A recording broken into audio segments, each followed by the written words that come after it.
Immagini dalla terra dove fioriscono i limoni è il titolo della mostra fotografica che si è svolta ieri alla chiesa di Santo Spirito ad Agrigento. Evento guidato dal Centro Culturale Pierpaolo Pasolini, diretto da Maurizio Masone, in collaborazione con il Museum di Bagheria di Ezio Pagano.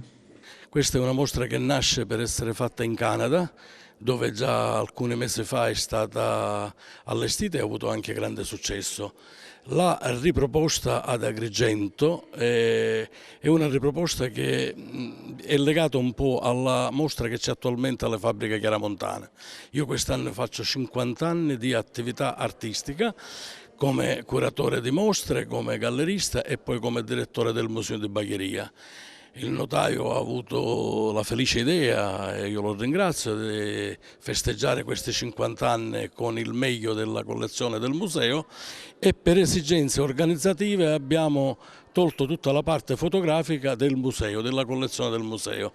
Quindi grazie all'amico Angelo Pitrone che mi ha proposto una seconda mostra in contemporanea ad Agrigento, abbiamo preso tutta la collezione fotografica di Museum ed ecco questa mostra. L'esposizione, arricchita da foto di più di 20 autori diversi, è stata coordinata da Angelo Pitrone. La mostra è per la prima volta esposta non solo ad Agrigento ma in Italia ed è stata concepita questa estate per una esposizione in Canada e ha rappresentato un po' il paesaggio ma soprattutto gli autori di origine siciliana che lavorano nel settore della fotografia.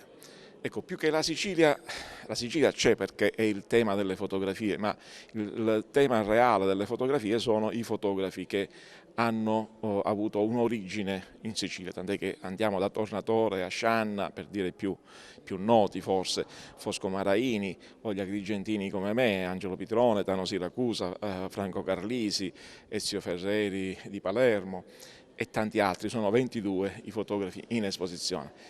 E fotografi come hanno vissuto fotograficamente con il loro strumento le immagini della Sicilia, una terra estremamente varia e controversa, per cui ci sono immagini anche private, immagini di feste religiose, ci sono immagini dell'architettura, ci sono immagini del paesaggio, ma sostanzialmente ci sono gli autori.